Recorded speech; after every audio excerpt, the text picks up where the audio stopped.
ಇನ್ನು ಧರ್ಮಸ್ಥಳದಲ್ಲಿ ಮತ್ತೊಂದು ಪ್ರಕರಣ, ಹೌದು. ಮತ್ತೊಬ್ಬ ದೂರುದಾರ ಬಂದಿದ್ರಲ್ಲ. ಈ ದೂರುದಾರನ ವಿಚಾರ ಟಿ ಜಯಂತ್ ಅಂತ ಸಾಮಾಜಿಕ ಕಾರ್ಯಕರ್ತ. ಆತ ಒಂದು ಬಾಲಕಿಯ ಶವವನ್ನು ಹೂತಿರೋದನ್ನ ನೋಡಿದ್ದೀನಿ, ನನಗೆ ಗೊತ್ತು ಜಾಗ, ಯಾವುದೇ ರೂಲ್ಸನ್ನು ಫಾಲೋ ಮಾಡಿಲ್ಲ ಅಂತೆಲ್ಲ ಹೇಳಿ ಒಂದು ದೂರನ್ನು ಕೊಟ್ಟಿದ್ದ.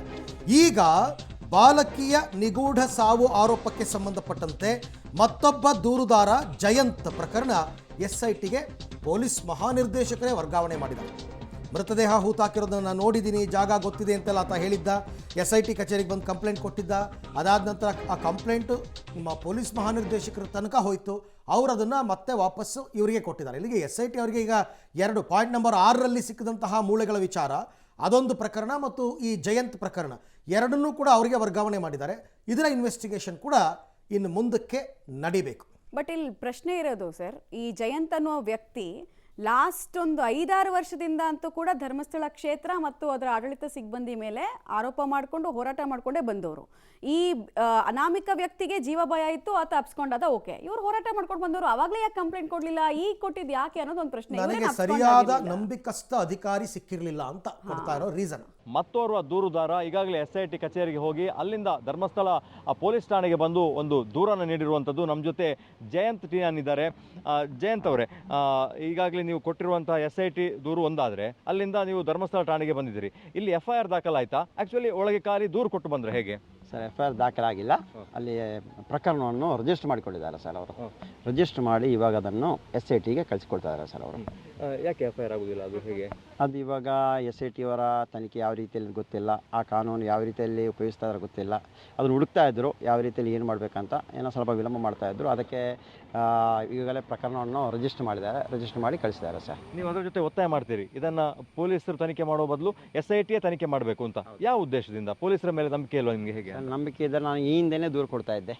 ನಂಬಿಕೆ ಇಲ್ಲದಕ್ಕೆ ನಾನು SIT ಅವರು ಬಂತು, ಅದಕ್ಕೋಸ್ಕರ ಈ ಹಿಂದೆನೇ 2 ವರ್ಷ ಹಿಂದೆ ನಾನು ಹೇಳಿದ್ದೀನಿ, ಇಂಥ ಒಂದು ಪ್ರಕರಣ ಇದೆ, ಒಳ್ಳೆಯ ಒಂದು ಅಧಿಕಾರಿ ಬಂದರೆ ನಾನು ಇದನ್ನು ಅವ್ರಿಗೆ ಹೇಳ್ತೀನಿ, ಅವತ್ತು ತನಿಖೆ ಮಾಡಬೇಕಂದ್ರೆ ಹೇಳ್ತೀನಿ ಸರ್. ಆದರೆ ಇವಾಗ ಒಂದು ಅವಕಾಶ ಬಂತಲ್ಲ ಸರ್, ಆ ಅವಕಾಶ ಮುಖಾಂತರ ಇದು ಅವ್ರಿಗೆ ನಿಲ್ತಾ ಇದೆ ಸರ್. ಒಂದು ಕ್ಲಾರಿಫಿಕೇಶನ್ ಬೇಕು. ಆವಾಗ ನೀವು ಮಾತಾಡ್ತಾ ಆ ದೂರಿನ ಪ್ರತಿಯಲ್ಲಿ ಇದ್ದಂಥ ಮಾಹಿತಿ ಸಾರ್ವಜನಿಕರಿಗೆ ಮೊದಲು ಮಾಹಿತಿ ಬಂತು, ಆ ನಂತರ ಅವರಿಂದ ನನಗೆ ಬಂತು ಅಂತ. ಆ್ಯಕ್ಚುಲಿ ಕ್ಲಾರಿಟಿ ಏನು? ಮೃತದೇಹವನ್ನು ನೀವೇ ನೋಡಿದ್ರಿ, ನೀವೇ ಆ ಸಂದರ್ಭದಲ್ಲಿ ಅದನ್ನು ಕಣ್ಣಾರೆ ನೋಡಿದ್ರಿ, ಮತ್ತು ನಿಮ್ಮ ಜೊತೆಗೆ ಇದ್ದ 3-4 ಜನ ಇದ್ರು ಅನ್ನೋಂಥದ್ದು ಅವತ್ತಿನ ದಿನ ನೆನಪು ಮಾಡಿ. ನಾನು ಕೂಲಿ ಕೆಲಸ ಮಾಡ್ತಾಯಿದ್ದು ಅವತ್ತು ಎಲ್ಲೋ ಕೆಲಸಕ್ಕೆ ಹೋಗಿದ್ದೆ. ಆ ಸಂದರ್ಭದಲ್ಲಿ ಅದನ್ನು ನೋಡಿದೆ, ಎಲ್ಲರೂ ಹೋಗ್ತಾಯಿದ್ರು. ಅವಾಗ ಕೇಳಿದ್ರು ಏನಂತ, ಹೋದೆ, ನೋಡಿದೆ, ಬಂದೆ ಸರ್. ಆವಾಗ ಆನಂತರ ಮನೆಗೆ ಬಂದು ಎಲ್ಲರೂ ಕೂತು ಮಾತಾಡ್ತವ್ರು. ಅವತ್ತು ಸ್ಪಷ್ಟವಾಗಿ ಏನಂತ ಗೊತ್ತಾಯ್ತು ಸರ್. ಆನಂತರ ಪದ್ಮಲತಾ ಇವರ ನಮ್ಮ ಸಂಬಂಧಿಕರು ಅಲ್ಲಿ ಮಾತಾಡೋಗಿ ಹೇಳಿದ್ರು, ಇದು ಆಗ್ತಾ ಇರೋದು ಇದೇನೆ, ಇಲ್ಲಿ ಆಗ್ತಾ ಇರೋದಿದೆ, ಓಡಾಡಲಿಕ್ಕೆ ಆಗಲ್ಲ, ಕಾಡಲ್ಲಿ ಓಡಾಡಲಿಕ್ಕೆ ಎಲ್ಲ ಕಡೆ ಇದೆ ಸ್ಮೆಲ್ ಅಂತ ಹೇಳಿದ್ರು. ಅದಕ್ಕೆ ಸರಿ ಅಂತೇಳಿ ನಾನು ಸುಮ್ಮನಿದ್ದೆ. ಮಾತಾಡಲಿಕ್ಕೆ ಆಗ್ತಾ ಇರಲಿಲ್ಲ ಸರ್. ಅವತ್ತು ಅಧಿಕಾರಿಯವರೇ ಬಂದು ಊತಾಕುವಾಗ ಮತ್ತೆ ನಾನು ಯಾರಿಗೆ ಸರ್ ದೂರು ಕೊಡೋದು? ದೂರು ಕೊಡ್ಲಿಕ್ಕೆ ಆಗ್ತದೆ ಸರ್? ಅಧಿಕಾರಿಗಳಿದ್ರು, ಯಾರು SP ಇದ್ರು ಸರ್? ನಾನು ಹಿರಿಯ ಅಧಿಕಾರಿಯವರಿಗೆ ಎಷ್ಟು ಕೊಟ್ಟಿದ್ದೀವಿ ಸರ್? ಪದ್ಮಲತಾ ಕೇಸ್ CID ತನಿಖೆ ಮಾಡಿದಲ್ಲ ಸರ್. ಇವತ್ತು ಜೀವಂತ ಸಾಕ್ಷಿ ಇದ್ದಾರೆ, ಯಾರು ತಗೊಂಡೋಗ್ರು ನಾನು ಹೇಳ್ತೀನಿ ಸರ್. ಪೊಲೀಸ್ ಭಾಷೆಯಲ್ಲಿ ತನಿಖೆ ಮಾಡಿದ್ರೆ ಸತ್ಯ ಹೊರಗೆ ಬರ್ತದೆ ಸರ್. ಇವಾಗ ಅದನ್ನು ಮಾಡ್ಬೋದು ನೋಡಿ. ಅದನ್ನೇ ಅವರ ಅಪ್ಪನೇ ನನಗೆ ಹೇಳಿರೋದು, ಸುಮ್ಮನೆ ಇದರಿಂದ ಹೋಗಬೇಡಿ, ಮಾತಾಡಬೇಡಿ, ಬಿಟ್ಟಾಕಿ ಆಯ್ತು, ಬಿಟ್ಬಿಟ್ಟೆ. ನಾವು ದೊಡ್ಡವರಿಗೆ ಹೇಳೋದು ಕೇಳಲೇಬೇಕಲ್ಲ ಸರ್. ನಾವು ಅನುಭವ, ಅವರ ದೊಡ್ಡವರ ಅನುಭವವನ್ನು ನಾವು ಅನುಭವಿಸಿದ್ದೀವಿ. ಸರ್, ಅಂದರೆ ಇಷ್ಟು ಚರ್ಚೆ ಆಗಲಿಕ್ಕೆ ಕಾರಣ 2002ರ ಕೇಸು. ಇಷ್ಟು ವರ್ಷದ ನಂತರ ನೀವು ದೂರು ಕೊಡ್ತಾ ಇದ್ದೀರಿ. ಈಗ ತಿಂಗಳ ಹಿಂದೆ ನಡೆದ ಘಟನೆಗೆ ಸಾಕ್ಷಿಗಳು ಸಿಗುವುದಿಲ್ಲ, ನಿಮ್ಮ ಕೇಸ್ಗೆ ಎಲ್ಲಿಂದ ಸಾಕ್ಷಿಗಳನ್ನು ರೆಡಿ ಮಾಡೋದು ಅನ್ನುವಂಥ ಒಂದು ಚರ್ಚೆಗಳಾಗ್ತಾ ಇದೆ. ಸಾಕ್ಷಿ ಅಂದರೆ ನಾನೊಬ್ಬನೇ ಅಲ್ಲ, ನಾನೊಬ್ಬನೇ ನೋಡಿಲ್ಲ, ನಾನೊಬ್ಬನೇ ಅಲ್ಲಿ ಹತ್ತಿರ ಬಂದಿಲ್ಲ. ನನಗೆ ದೂರುದಾರರಂತ ಯಾರಂತ ಅಲ್ಲಿಯೇ ಸ್ಥಳೀಯವರೆಗೆ ಹೇಳಿರೋದು. ಇಷ್ಟೆಲ್ಲ ಜೀವಂತ ಸಾಕ್ಷಿ 3-4 ಜನ ಇರುವಾಗ ನನಗೆ ಇಂಥ ಒಂದು ವಿಷಯವನ್ನು ಪ್ರಸ್ತಾಪನೆ ಮಾಡ್ಬೋದಲ್ಲ ಸರ್? ಎಲ್ಲಿಂತ ಗೊತ್ತು ನಿಮಗೆ ಜಾಗ? ಎಲ್ಲ ಗೊತ್ತು, ಎಲ್ಲ ಗೊತ್ತು. ಗೊತ್ತಿಲ್ಲ ನಾನು ಬಂದಿಲ್ಲ, ನಾನು ಯಾರು ಕಳಿಸಿಲ್ಲ. ಇಲ್ಲ ನೀವು ಇವಾಗ ಹೇಳ್ಬೋದು, ಇಲ್ಲ ರೀ ಅವರ ಸೌಜನ್ಯ ಪರ ಹೋರಾಟವರು ಗಿರೀಶ್ ಅವರು ಕಳಿಸಿರೋದು, ಮಹೇಶನ್ನ ಕಳಿಸಿರೋದು, ಇಲ್ಲ ಪ್ರಸನ್ನ ಇಲ್ಲ ಸರ್. ನಾನು ಇನ್ನೂ ಹೇಳ್ತೀನಿ ಸರ್, ನಾದು ಅಲ್ಲ, ನಂದೊಂದು ನೀತಿ ಟ್ರಸ್ಟ್ ಒಂದು ಸಂಘಟನೆ ಇದೆ, ಅದರ ಮುಖಾಂತರ ಬೇಜನ ರೈಟ್. SIT ಅವ್ರಿಗೂ ಈತನ ಬಗ್ಗೆ ಒಂದಷ್ಟು ಅನುಮಾನಗಳು ಬಂದಿದೆಯಂತೆ.